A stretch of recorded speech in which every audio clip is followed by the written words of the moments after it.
Welcome back to another episode of We Don't Know What to Watch, the podcast where two guys watch movies thanks to the magic power of the all holy algorithms on the internet.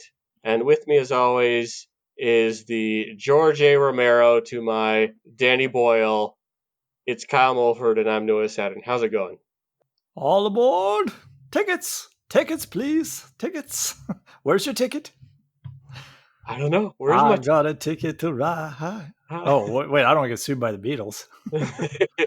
I'm doing okay. So, what movie did we watch? Well, if that's any indicator, someone with a train. A train? Get off my train! Exactly. We watched Train Force One. It was what was that Steven Seagal movie? Under Siege? Yeah. No, we watched Train to Busan. Zombies on a train. Yes. South Korean zombies on a train. So South Korean zombies on a train. Some of the American zombie tropes don't necessarily apply. No, not at all. And I mean, the way things have been going lately, like with the zombie genre evolving, kind of. I mean, they're getting... we can get into that. Yeah, I guess before we start, I mentioned George Romero and then Danny Boyle. So do you like your running zombies or do you like your classic shuffling zombies? They're such different beasts altogether. But I think I'm more of a fan of the old school slow zombies. And almost you have to be more creative to get people into situations that they can't get out of with that. It's like the running zombies is like, well, you're screwed no matter what because these things are fast. Yeah. So it's not hard to get them into a situation. It's actually almost, although it's hard to get them into a situation where they're not overrun by them, so it's a difficult line to find on both sides, just in a different way. So I do like both. I'm just a classic kind of guy though. So, Yeah, I also really I was definitely more on the Romero's end. I still haven't seen 28 Days Later. I have not either.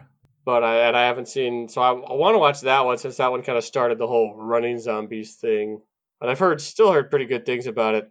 But yeah, this one has running zombies, and we'll get into it, but definitely a great use of them. Yeah. And like I said, it's hard to get in a point where you have people actually safe from the zombies, and to have running zombies on a train and you've got nowhere to go. This director and writer, like, they made it work. Yeah, it's really a very solid premise, and it was fun to see some of the characters try and do some creative problem solving. So let's get to the gist of this movie. Is there's people on a train, and there's a biotech accident that causes zombies, and there are zombies on the train, and they're trying to get away from the zombies. Yep. That's the premise of the movie. And then when I say these zombies spread fast, we mean really fast. I mean, just like one bite, and they turn relatively quickly. So in like a couple of minutes as opposed to hours. This has always been my question with the zombie thing, especially after Return of the Living Dead, because you think like the Romero zombies, it must be some sort of virus where it's just spreads because they don't like brains came from Return of the Living Dead. The whole eating, although they still ate people in the Romero, right? Is that? Yeah, they were just more for like flesh. Yeah. So, but like, yeah. So with all zombies, they bite you to turn you. But I'm going, what about the fact that like all these zombie movies, you're always like bashing them and getting blood sprayed everywhere? How are these people not turning that are getting like blood in their mouth and eyes and all this stuff? Or is it like got to be like a mix of the blood and saliva from a zombie? Just repeat to yourself, it's just a show. I should really just relax. It's kind of like the werewolf. How's it the full moon when, I mean, the moon is actually technically full every night? Yep. No, I know. It's a silly question. At least the Wolfman's got nards. He does at that. Mm-hmm. Yeah, so this one basically follows this hedge fund manager, and he's kind of a distant dad, you know, a workaholic, and his daughter is staying with him. He's divorced from his wife, and his daughter's staying with him, and he doesn't really relate with her very well. It's her birthday, and he takes her a Nintendo Wii, and she looks over and is like, "Oh, you've already got one." Yeah, so he's so inattentive, he didn't even realize that she already got one just this year. So Yeah. So and she is even like you know, it's his turn to have her and she's like what she's got to be like 6 or 7 or something like that. yeah, something like I should probably say like 8. And he's like, "What do you want for your birthday then? I'll give you anything you want." She's like, "I want to go to mom." Like, all right, fine, we'll go to mom's, and I'm not Yeah. gonna be happy about it. Well, and actually even with that, he's like, "I'm really busy with work, so I'll take you next week." And then he realizes, you know, well, he missed her recital, and then looks at the video of it, and he sees that she didn't even sing her song, and then he gets all sad that he actually missed the recital and feels guilty about it. So he's like, "Okay, I'll take you to mom now." And they get on an early train, and then you see, you know, it just kind of reports in the background, and it's very vague what happens with the accident, and all of a sudden there's zombies. Till you see, there's always that one guy who got on the train right at the last minute, who's not doing so hot. Yeah, and what I liked about that was, when he first gets on the train, they kinda go through the cars and kind of pass by the different people you're gonna see interacting with each other, like, there's a Korean baseball team, like, a bunch of high schoolers, kinda high school baseball team, and then one of the guy's girlfriends, and kinda show them getting on the train, and then there's, like, this man and his pregnant wife are waiting by the bathroom, and the daughter kind of interacts with some of these people too when she gets up and wanders around. And you know, you've got all these different people you see, and then right before they shut the door, the guy taking tickets at the door turns around and a zombie runs onto the train. And then I liked how it built up this suspension of, you saw it go into one of the restrooms, and then someone is going to a restroom, and you build up the tension and the music, and they open the door, and it's actually another homeless dude that snuck on, and it Like wasn't a the zombie. survivor, so he keeps repeating, "Everyone's dead. Everyone's Yeah. dead." So, and that was your introduction to the homeless man. I think he's even just credited as the homeless man in this. So you get the zombie outbreak starts with a stewardess and the baseball team, and just a couple of the baseball team and the one girlfriend survived that. And so you got zombies. You know, the infection is just spreading on this train, and and then that's when the young daughter starts wandering around and meeting all these different people and interacting with them, and Yeah, that's where tension builds, because you know there's already zombies on the train, and the dad is sleeping in his seat and the girl's wandering around, and you're going, "Oh, when is she going to run into a zombie and here?" then and then once it starts spreading, it spreads fast. These guys are just run and bite and eat as much as they can, and almost like spilling over each other. Kind of reminds you of like World War Z, where it feels like we're like a wave. Yeah, they'll just stumble over each other to get to the food, you know. Hmm. Um, but how many close up face shots of zombies did we get in this movie? There were As, several, but they worked for me. oh yeah, they worked. That was just a little um drinking game thing. I was like, every single time there was like a tension shot, it was just like someone made a noise, and then all of a sudden it zooms on a zombie like turning and hissing. Yeah, and another thing's I liked sort of the transformation sequence because instead of like sort of someone being like really quiet and kind of slowly getting worse and worse, these people can still talk and still interact. And this kind of they start having like these weird seizures, Yeah, and and then until it finally clicks, and then they're yeah, just full on zombie. and then sometimes you like hear kind of like their bones weird snap. They're moving in inhuman ways. Yeah, I wonder like if that was part of the audition for being the zombies. They found a bunch of people that could like just twist their bodies in different ways, because you could tell that a lot of these people were like, because it looked not natural, but you could tell a lot of it was a lot of it seemed practical. Like Yeah. these people were just kind of like twisting their arms and legs in weird ways. So yeah, it's like, hey man, I just do a lot of yoga, so I'm gonna be in the zombie movie. So like, Twisting backwards and sideways and arms around their heads and yeah, it's pretty cool. but yeah, so it gets spread throughout the train. And then they're kind of able to stop it because they come to the realization, wait a minute, these guys don't actually know how to like open a door. So what if we just, cover the door with newspapers? So then, like, once they can't see them, they're just like, it's like they're not there Yeah. because they And don't see their foods and they're not intelligent enough to realize, hey, there could be food past this one thing.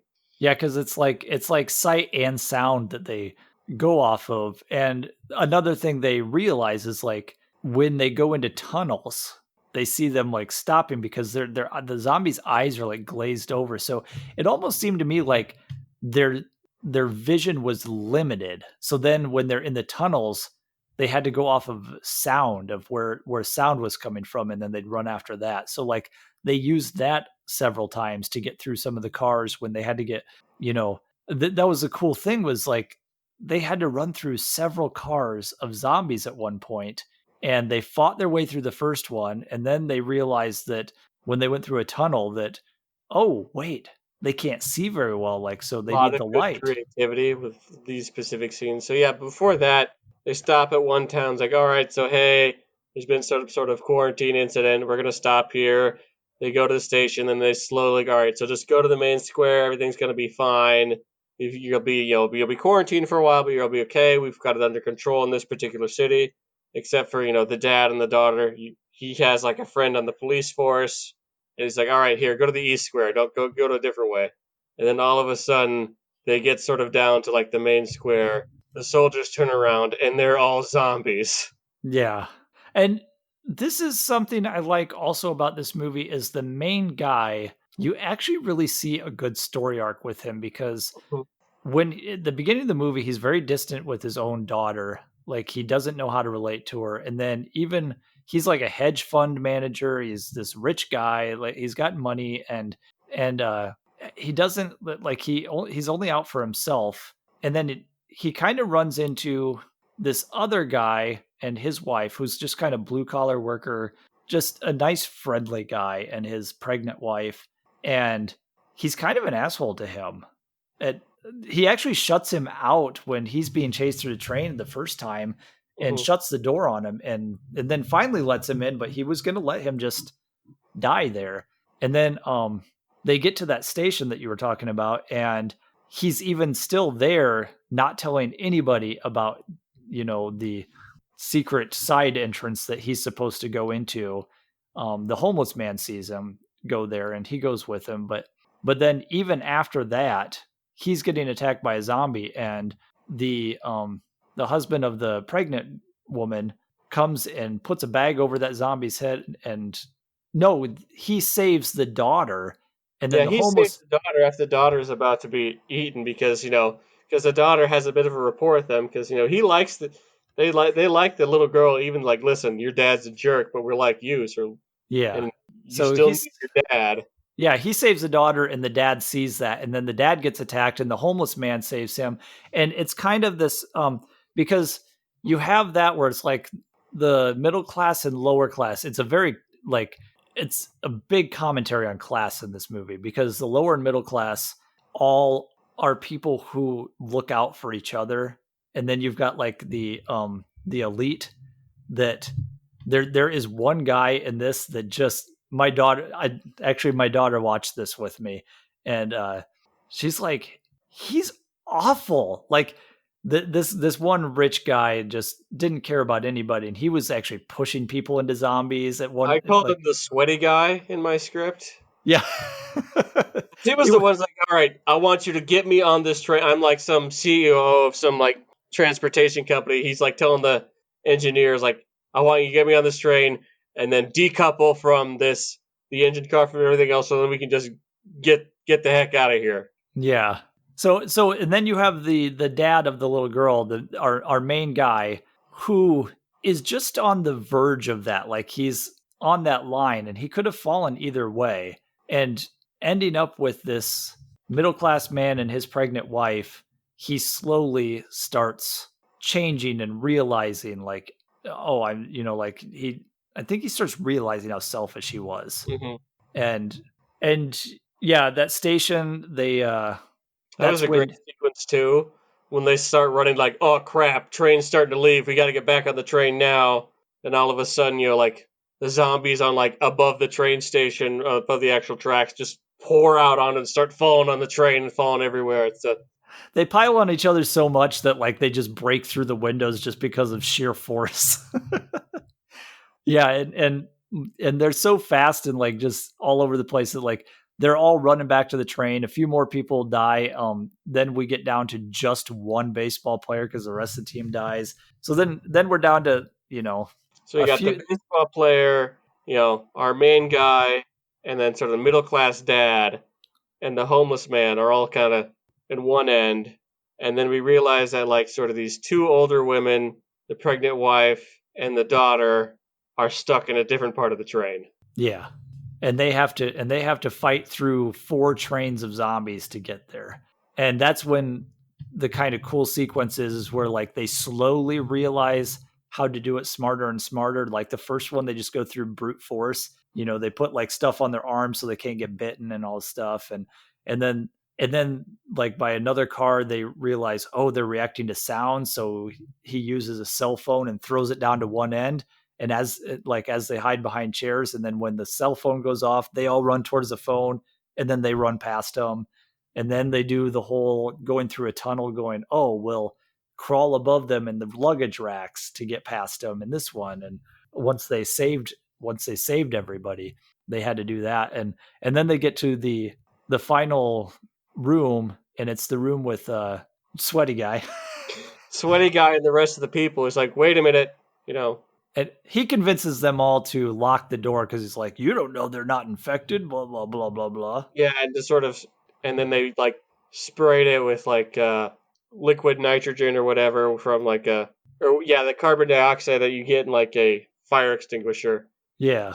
kind of fogged over so the zombies couldn't see him. But yeah, so then they finally pull into. Zombies are coming, of course. Then there's like, don't let him in, don't let him in. So then the kid with the baseball bat just like, all right, we got to smash our way through. Yeah, and they bust their way in, and they get in, and then it's ironic because, you know, they still quarantine them into another portion, and then there's another woman that sees her dead sister. There's 2 old women that are sisters, and she sees her sister in there as a zombie, and she's just like, oh, What's the whatever. point? Yeah, screw it. Screw it, I'm gonna go open the door. We're done. And then so they kicked out those other ones because they're like, you don't know they're infected. And then it was someone in that group that actually opened the door for the zombies. But of course, sweaty guy survived. You find out later. There's always got to be one. There's always the bad guy almost always survives. Yeah, and they finally get to this huge train yard, Because and the train, they ran out of room for the train, so this is kind of towards the climax of the film. yeah, and the conductor's like, I'm gonna grab an engine from over there. Now, anybody who's still alive, come and meet me there. And you've got a few left, and they're trying to run across this train yard, and there's no zombies at first, but then Sweaty Guy is also, his selfish actions are what releases the zombies. And then he's pushing people into the zombies to get to that engine. Yeah, And we've got sort of the baseball player and his girlfriend. They sort of escape, but then sweaty guy comes up right after him, and then literally pushes her into a zombie. yeah. And then the boyfriend sits there and holds her until she turns, and then she bites his neck. So And of he course, sweaty guy doesn't close any of the doors behind him. And then meanwhile of that, they see like a train coming down another track, and the train's just on fire. It's just an engine car, smashes into it. Other guys, then they're stuck between 2 trains. Like, okay, how do we get through this? And then the main guy gets in, tries to get his daughter to come with him, and the pregnant woman. And then a big thing about his sacrifice. So then the homeless man chooses to sacrifice himself to let them escape. yeah. Then he gets eaten by zombies, and the train falls over, and then some of them die. But then, of course, at the same time, the engineers finally got the train moving. And then And Sweaty Guy sacrifices the engineer. yeah, sweaty guy is the worst. Sweaty Guy is the worst because then he's the reason that you The know, train is going, and then like all the zombies are running after him. They almost start forming like this human train to try and drag the train back to the engine car till it's down to nothing. yeah. And I know we're getting, again, we're a spoiler podcast, so watch the movie before you listen to all this. But like getting into the end here, that's Sweaty Guy's the reason that the dad goes. So it's like So there's he's the sitting in the car by himself, already slowly turning. Is like, dude, you don't understand. You're infected. He's like, what do you mean I'm infected? I'm fine. Right until the end, right until he turns, he's like pleading with them. I'm not infected. I'm not infected. Take me home. My yeah. address is this. And then he stays on the train and fights the dad, and then in order to get him off the train, the dad puts his hand up to his mouth and like pulls him away, and he gets bit in the hand, and you get like so then it's just the dad and the pregnant woman and the daughter on the train, and the dad has this sad moment where he's like, I'm going. So he says, stay with this woman, and then he tells the woman how to turn the brakes on and says, take care of my daughter. And then he goes to the back of the train and he just cries because he like I said, he's got this story arc where he finally like realizes what he's been missing out on because he's been working so much and neglecting his daughter and everything. And then as he's turning, he just you get visions of him seeing his daughter being born and Kind how of happy his he was last few then. memories of how much Yeah. he should have cherished his daughter. Like Yeah, and he then should and then you get this silhouette of the back of the train, and you just see a shadow of him, and the shadow falls off the train. And it's such a sad moment. Like I was watching this with my 8-year-old. I was like, she walked in the room when I was just a little bit into the movie. I'm like, whatever. And she said, watch because she'll walk away if it gets too much to her. But she sat and watched with me, and we both get to the end, and she's like, because it she's like, that's a really sad movie. It's like it's not scary, it's sad because you have like the pregnant woman and the daughter walking through a tunnel, and then there's this military at the end, and they're about to shoot them because they don't know. And then you get the full circle with the song that she didn't sing at the recital because her dad wasn't there. Well, now her dad is dead, and so she starts singing the song, and that's why they don't shoot, because they hear her singing. And so yeah. so it's So just, of our main cast, two of them survive. yeah, just the pregnant It is woman and the daughter. it is pretty brutal. Yeah, yeah. So me and my daughter are both like, "That's really sad." Do you hug her a little tighter afterwards? What's that? She's like, "Oh, I love you, daughter." He's like, "I love you, dad." Yes. That's how you talk to your kids, I assume. I actually, my 8-year-old it's great because she'll all day long she'll come to me, Daddy, I love you. That's just our thing all day long. He's like, I love you too. So no, there is a lot of there's a lot of love in this house. We're always That's it's always saying I love you. that's good. But no, so yeah, so she liked the movie too. I was like, huh. Now I know I can show her zombie movies too, because if you can handle fast zombie movies, she can handle slow zombie movies. hmm I'm gonna have to introduce her to Romero. So, would you recommend this movie? Oh, most definitely. Absolutely, 100% for me too. A This lot of fun. this is to quote, what was it, Edgar Wright, apparently when this movie came out, he tweeted out, the best zombie movie I've seen in forever. So, yeah, it really is good, and just the unique things they did with the train sequences, and there really was a story arc with the characters, and there's it was a lot of stuff to do with class and the selfishness of the upper class and the selflessness of people who need to help each other to get by. And there's a lot to say about that, whether what you think about it one way or the other. The director definitely had something to say about it. So Yeah, and a zombie movie is never really about the zombies. no, so there's always some social commentary in there. So yeah, I definitely recommend this. And as far as a double feature, I was going multiple different directions on this one, but I think that this would pair well with Snowpiercer.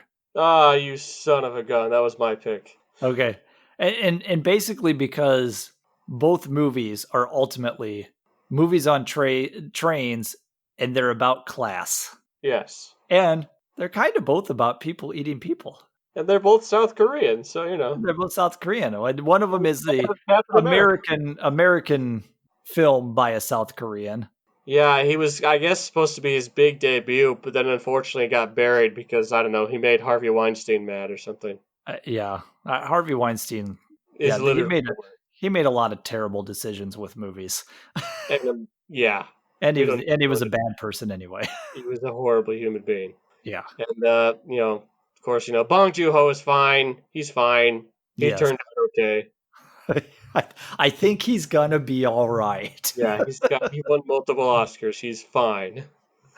And then he went back to South Korea and made Parasite. So, Yeah. but yeah, that's sorry I took your film there. I guess if I'm gonna pick a zombie film to double with it, I was gonna go with not quite as I was gonna go with Day of the Dead because that one doesn't seem to get as much love as something like Night of the Living Dead and Dawn of the Dead by George Romero. And this one's fun because it has some of the best Savini effects, and also, but it's still a really interesting story. This one is fun because the zombies are starting to show some amount of intelligence. And there was an earlier script of it going over there, which is like a zombie epic. So and that script's floating around on the internet. So if you can find a copy of that early script, that one's just a fun read on its own. But the movie that we did get is actually still pretty interesting and still pretty good. I like Day of the Dead, and I like the character Bub the zombie. Nice. Which one is Day of the Dead? The third or fourth one? Third one. The third one. Is that one where they like the beginning of the movie starts out in some bunker or something like that? Yeah, most of the time they're in like this underground bunker.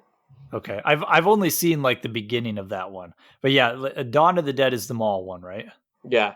Okay, yeah, I've seen that one's great, but like, yeah, I need to actually visit all of those movies. I've seen Night of the Living Dead several times. I've seen Dawn of the Dead a couple of times, and I've only seen like the first 30 minutes or so of Day of the Dead. Anyway, those are our recommendations, and yes, definitely. Oh, the other thing is I was watching this with my daughter, and this is a Korean film, and so it was subtitled. And I looked over at one point, and I was like, "Can you read these subtitles fast enough?" She goes, "Nah, I'm just kind of watching." So I was like, "Well, at least it was like a zombie movie, so like you could really understand what's going on just by watching it without actually Yeah, knowing what they're saying."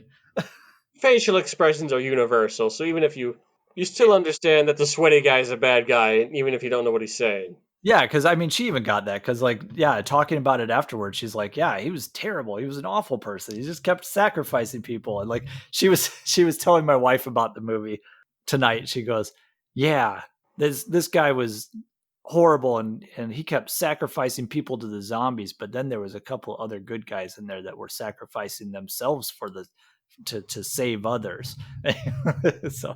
So she got it, even not being able to read the subtitles quick enough. So. Nice. All right. Nothing quite like a zombie movie to bring you closer to your kids, I guess. I know, right?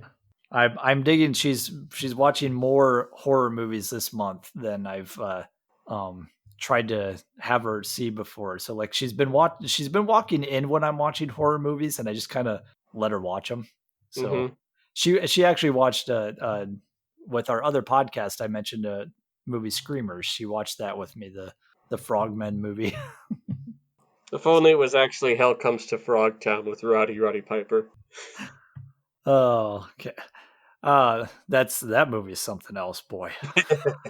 What do we want to go for genre this time? Yeah, since we're getting out of, by the next time we record, we'll be out of Spooky Month. So, So, I guess I'm good with whatever. well, let's just go all genres then and give the old wheel a spin. Spin, spin, spin, spin, spin.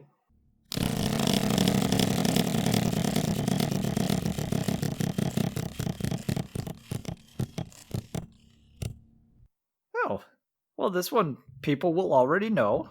We'll talk about this one. It's got a real good score of 92. Let's see where we're. I'll give you the synopsis here. I'm not going to give you the name of the person because that gives it away. So and so has lived under the stairs at his aunt and uncle's house his whole life. But on his 11th birthday, he learns he's a powerful wizard.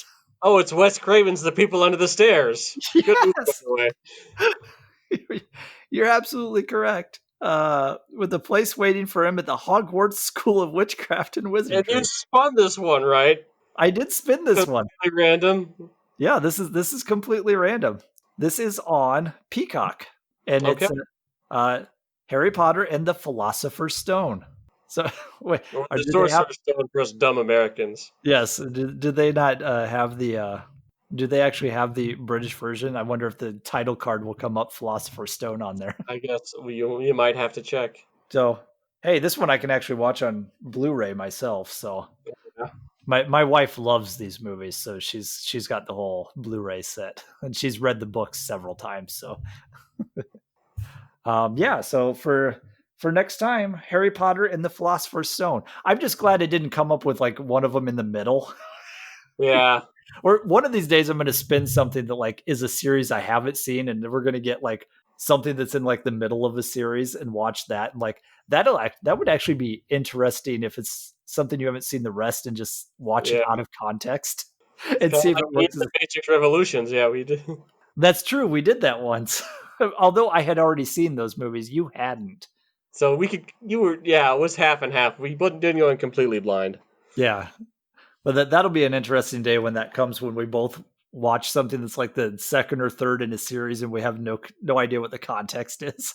But for this time, we get the first movie in the Harry Potter series. So, but until then, you can follow us on the interwebs. I'm at Noah_Saturn on Twitter. That is spelled Satern. And I am at AwesomeKM. And we are also on Instagram at We Don't Know What to Watch. Comment down below. Let us know if you've seen this movie, what you thought. Hit the like button, all that stuff. And until next time, Never trust a sweaty guy in a zombie movie. and never trust the sweaty guy. I just, it's always trouble It's always the sweaty guy. because he's nervous about something. He's nervous Yeah. about the fact that he's about to kill you. Yeah, and even in Night of the Living Dead, there's a really sweaty guy, and he was the bad guy there too. I know, right? It's all connected. Never trust a sweaty guy in a zombie apocalypse. That's a good idea. All right. Avada Kedavra, I guess. Wingardium Leviosa. Wingardium Leviosa. All right, bye-bye.